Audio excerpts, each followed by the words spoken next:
Hello everyone and welcome to our module on ACLS and tachycardias. Let's start by talking about cardiac arrest. Cardiac arrest is when the left ventricle stops pumping blood, causing a drop in blood pressure that leads to a patient collapsing. The technical definition is the sudden cessation of cardiac activity with hemodynamic collapse. And usually when people have a cardiac arrest, it's because they have developed one of four underlying cardiac rhythms, and I've shown all four of these on the screen here. First one is ventricular tachycardia, second one is ventricular fibrillation, third one is called pulseless electrical activity or PEA. This means that QRS complexes are being generated but there is no pulse, that's why it's called pulseless. And then the final one is called asystole. So patients who have any pathologic process that leads to one of these four rhythms will often collapse, and that's called a cardiac arrest. ACLS stands for Advanced Cardiac Life Support, and this is the algorithm, in other words, the steps that you follow when you are treating someone who has a life-threatening cardiac emergency like cardiac arrest. Generally, the ACLS protocol is a series of clinical steps that are taken when you encounter an unresponsive patient. This is a picture of people practicing the ACLS protocol in a dummy here. You can see that this man is doing chest compressions. Someone else is using a bag to ventilate the patient. And these are all components of the ACLS protocol for treating life-threatening cardiac emergencies. Generally, the ACLS protocol is applied when you encounter a patient who is unresponsive and has no pulse. And when this happens, the first thing that you want to do is call for help. And this often comes up on board exams. They will describe an unresponsive patient. The correct answer of what to do first is not deliver a shock or administer a drug. It's always to call for help. And that's because you want more than one person present when you're trying to resuscitate a patient. After this, the next step is to start chest compressions. This is also called CPR or cardiopulmonary resuscitation. And what you're doing when you compress the chest is you are squeezing the left ventricle and forcing it to pump blood. Basically, you are doing the work of the heart because the heart is unable to do that due to cardiac arrest. After CPR, you want to apply oxygen, and then finally, you want to attach a heart monitor and defibrillator. This is an image on the screen of a heart monitor defibrillator. These are found throughout hospitals. And this step is very important because what you're going to do from this point forward is going to depend on the underlying heart rhythm that is present in the patient. Once you've done those four steps on the last slide, the next thing you want to do is examine the patient's cardiac rhythm on the monitor and determine whether or not it is shockable. And what do I mean by shockable? Well, these two cardiac rhythms on the left side of the screen, ventricular tachycardia and ventricular fibrillation, are shockable. That means you can deliver an electric shock to the chest of the patient and potentially restore normal sinus rhythm and normal cardiac output. And that's why one of the first things you want to do is apply a monitor and see if the patient has one of these two rhythms. If the patient does not have one of those two rhythms, if instead they have PEA or asystole, these rhythms are not shockable and therefore you don't want to administer a shock. Shown on this slide is the ACLS algorithm for the management of patients with cardiac arrest. When you're treating a patient with cardiac arrest, the goal of treatment is to achieve return of spontaneous circulation, or ROSC. And you'll hear this term used clinically, so you should be familiar with it. So when you encounter a patient who has cardiac arrest, the first thing you want to do is all the things we've already talked about. You want to call for help, you want to place the patient on a monitor, and you want to begin CPR. The next steps after this depend on the underlying rhythm. If the underlying rhythm is ventricular fibrillation or pulseless ventricular tachycardia, then the next step is to shock. On the other hand, if the underlying rhythm is asystole or PEA, a shock is not advised because these are non-shockable rhythms. In patients with VFib or pulseless VT, after you deliver a shock, if you achieve return of spontaneous circulation, then you stop. If, however, the rhythm persists and the patient remains in cardiac arrest, then you want to go back to doing CPR. Because remember, when you're not doing CPR, you're not circulating blood through the patient's body. As you're doing CPR, you stop every 2 minutes to check the rhythm. If the rhythm remains VT or pulseless VF, then you want to shock again. In addition, while you're doing these rhythm checks and repeat shocks, you can administer epinephrine every 3 to 5 minutes. And amiodarone is used in refractory cases to try and terminate the ventricular tachycardia or ventricular fibrillation. In contrast, if you have a patient with asystole, you don't deliver a shock, as we already said, you continue CPR, you can administer epinephrine every 3 to 5 minutes and do rhythm checks just like you do in patients with VFib or VT. And then beyond these things, the mainstay of treating asystole or PEA is to try and identify a reversible cause that you can stop to try and get the patient to have a return of spontaneous circulation. So shown on this slide are the reversible causes of cardiac arrest. Most of these are fairly obvious. Patients who have severe hypovolemia or hypoxia can have a cardiac arrest. Acidosis and potassium abnormalities can cause cardiac arrest. Severe hypothermia can cause cardiac arrest. And then a number of pathologic conditions are sometimes associated with cardiac arrest. These include myocardial infarction, tension pneumo, cardiac tamponade, and pulmonary embolism. So in real life, when you're running a code and following the ACLS algorithm, what you want to do in the back of your mind is think about the patient and think about which one of these underlying reversible causes may have led to the patient's cardiac arrest. If you can figure out, for example, that the patient is likely severely volume depleted, then you can treat that by giving volume. Same thing for some of these other causes listed on this slide. So when I'm involved in a cardiac arrest, I'm making sure that someone is doing chest compressions, that we're checking the rhythm and delivering shocks. But while that's going on, in parallel, I'm thinking about these causes on this slide to see if one of them is likely to have caused the patient's cardiac arrest, and therefore if one of them is potentially treatable. Now let's talk about ventricular tachycardia in a little bit more detail. Some patients who develop ventricular tachycardia are stable, and by this I mean their pulse is intact and the patient remains awake, and they have no evidence of hemodynamic compromise, things like hypotension or chest pain. If you encounter this situation, what you want to do is administer intravenous amiodarone, or alternatively, you can use other antiarrhythmic drugs like lidocaine or procainamide. But the most important thing to remember is that you do not want to perform a cardioversion. In other words, you do not want to administer a shock when a patient is conscious. You should never do this. And this often comes up on the board exams. They describe a patient with stable VT who is conscious.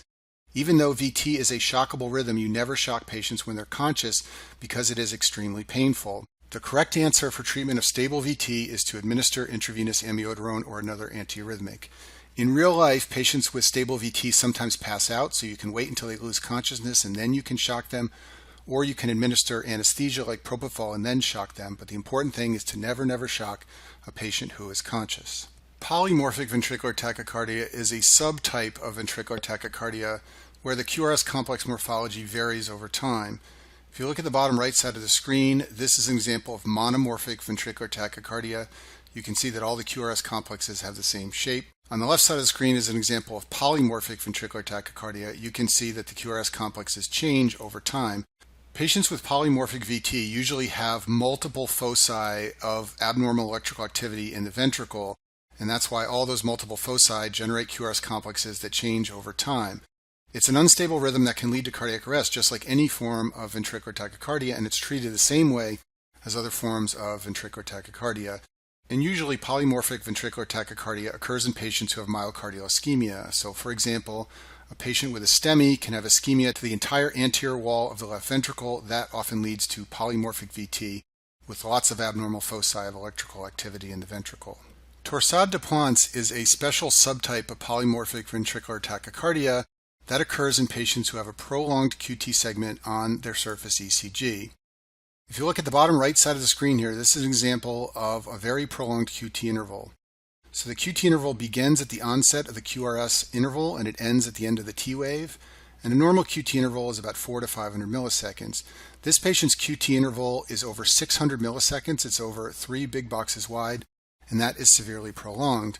And patients can develop a prolonged QT interval if they have abnormalities of potassium or calcium, or if they are taking certain drugs, especially certain antiarrhythmic drugs.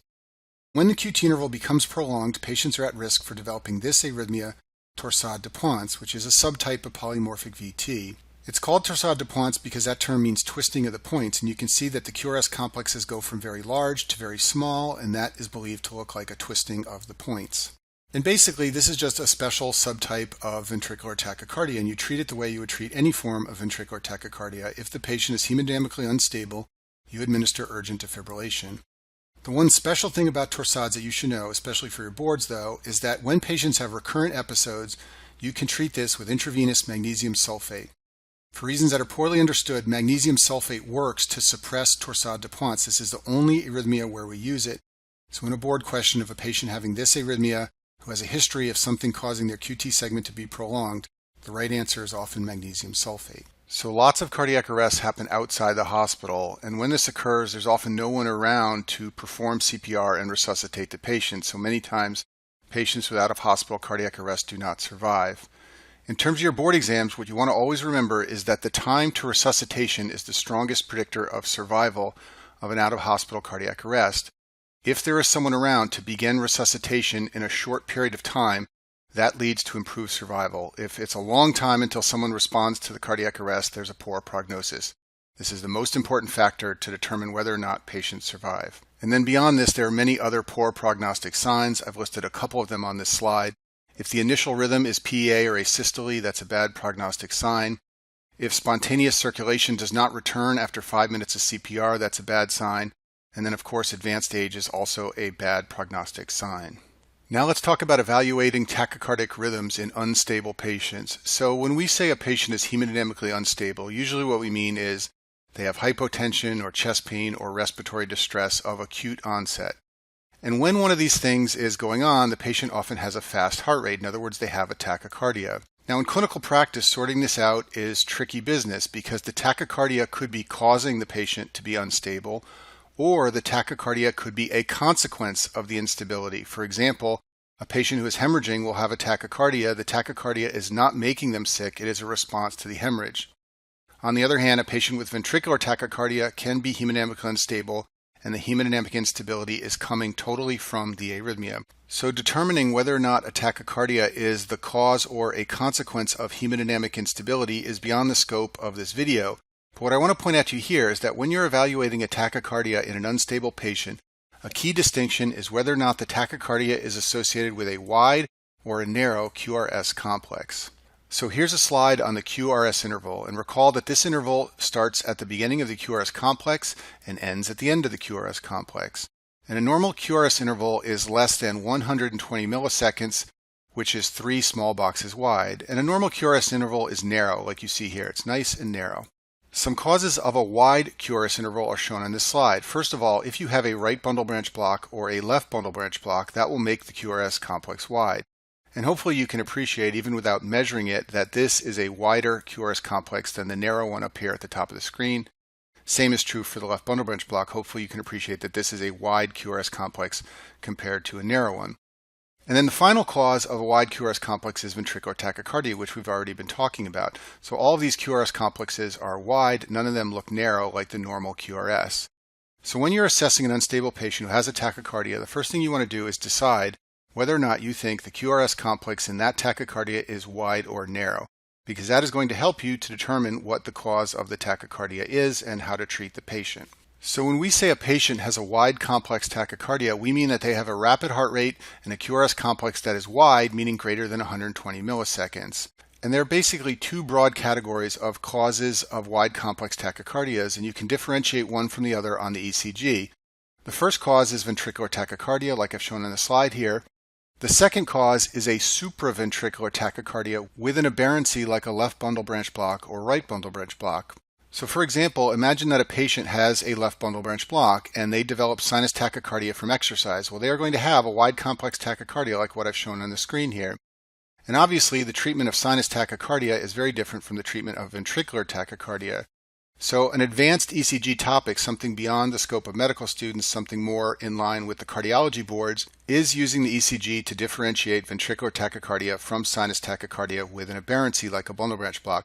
They're not going to ask you to do this on step 2 or step 3, but I just want you to be aware that the differential for a wide complex tachycardia is ventricular tachycardia or SVT aberrancy. And in terms of your board exams, if they describe a patient with a sudden onset of a wide complex tachycardia and the patient is unstable, the answer is generally always to shock. In real life, it's more complicated, but in a board exam, when they're describing something like this, they usually are describing ventricular tachycardia. In contrast, narrow complex tachycardias have a rapid heart rate with a narrow or normal QRS interval that's less than 120 milliseconds. This is a narrow complex tachycardia shown on the screen here, and hopefully you can appreciate that these QRS intervals are not wide. When the QRS interval is narrow, it always means that the rhythm is originating above the ventricle. It could be coming from the sinus node, like sinus tachycardia. It could be coming from the atria, like atrial fibrillation, or it could be coming from the AV node, like AV nodal arrhythmias. And because all narrow complex tachycardias originate above the ventricle, we often call them supraventricular tachycardias or SVTs. And there are many causes of SVTs, things like sinus tachycardia, atrial fibrillation and flutter, atrial tachycardia, and AVNRT, which we'll talk about later, in addition to other arrhythmias. The treatment is always based on the underlying cause, and you have to learn how to interpret ECGs to differentiate one of these arrhythmias from another.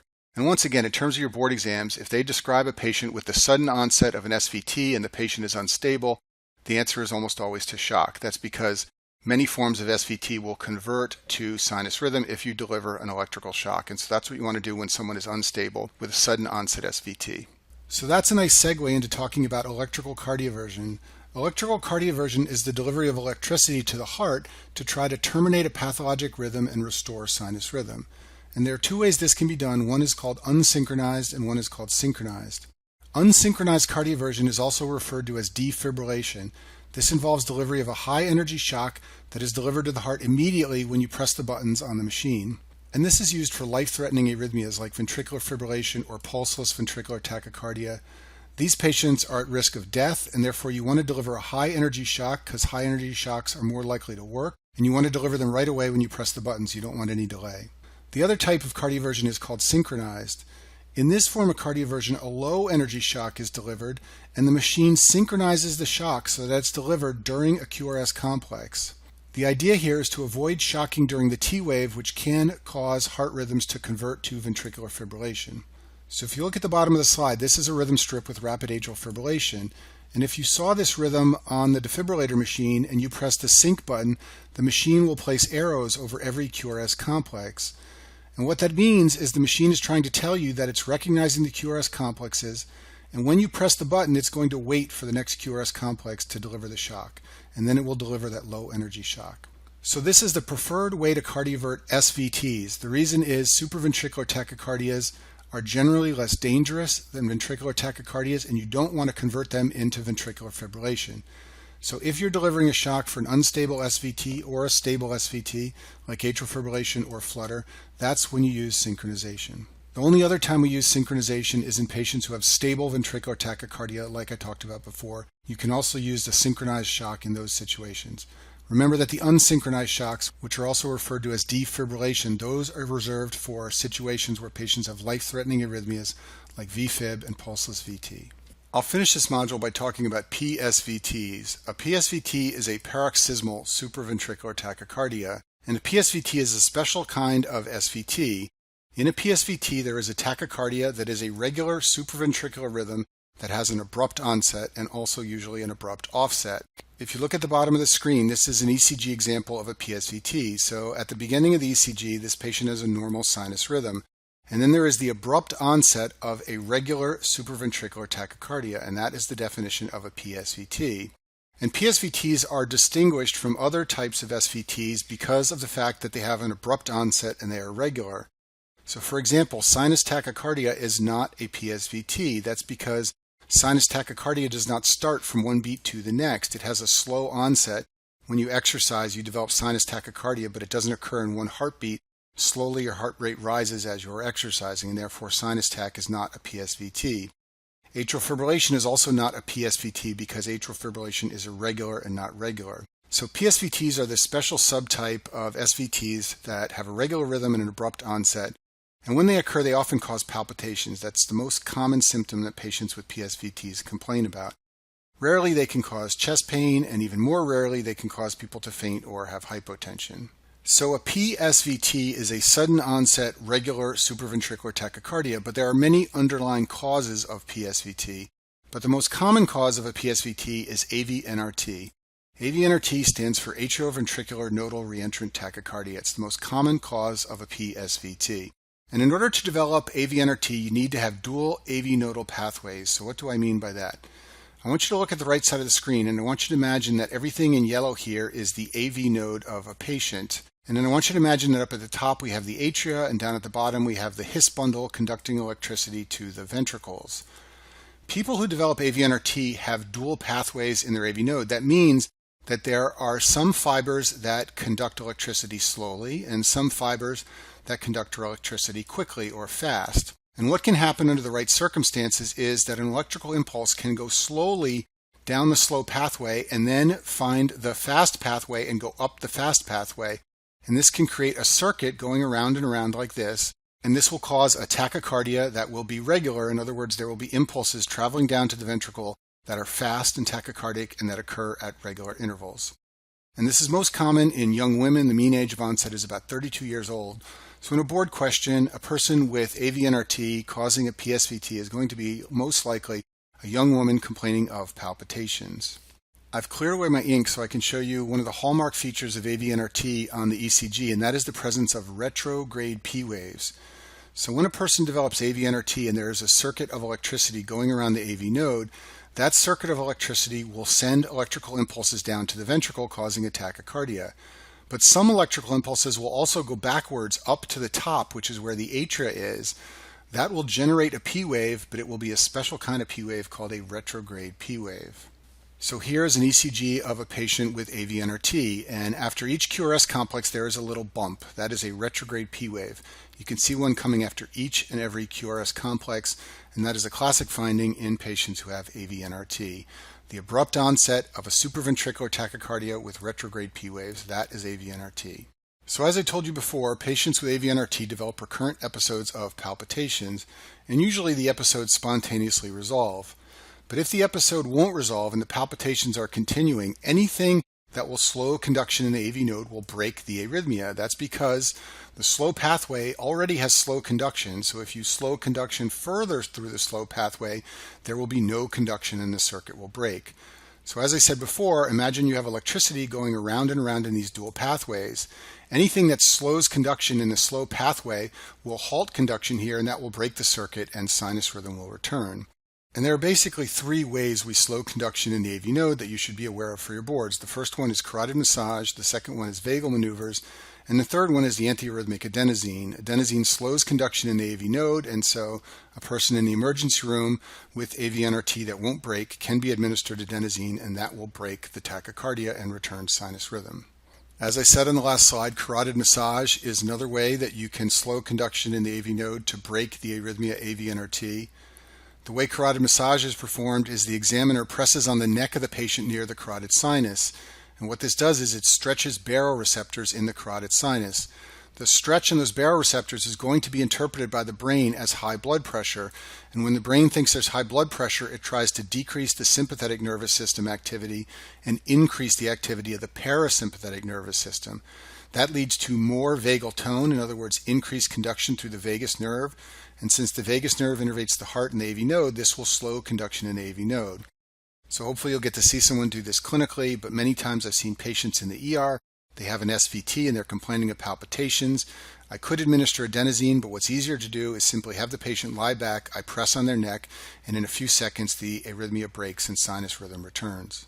Besides adenosine and carotid massage, vagal maneuvers are another way to break AV-NRT. Vagal maneuvers are maneuvers a patient can do that increase tone through the vagus nerve.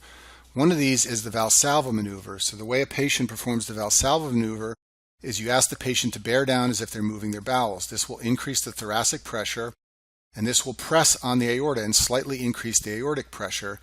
Just like we talked about with carotid massage, that will be interpreted by the brain as a rise in blood pressure, and the brain will respond with increased parasympathetic nervous system output that slows heart rate and slows conduction in the AV node.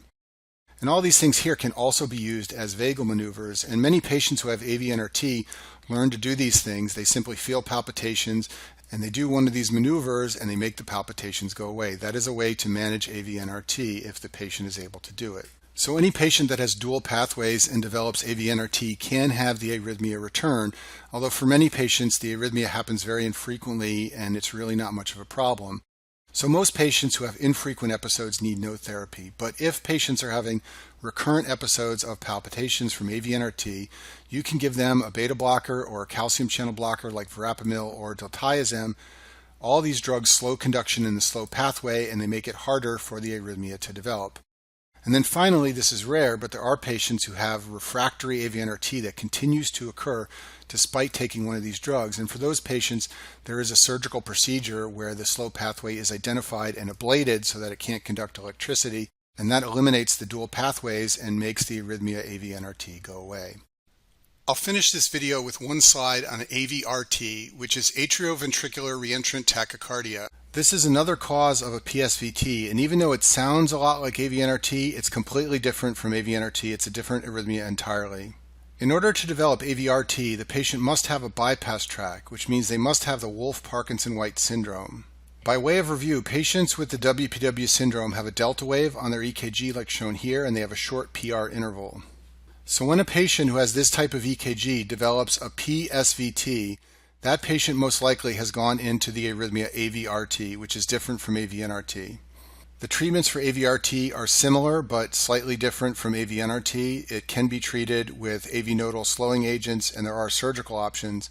But the main thing you want to know at the non-cardiologist level is that a patient who develops an SVT and has a prior EKG with a delta wave or who has the WPW syndrome, the most likely arrhythmia in that case is AVRT. And that concludes our module on ACLS and tachycardias.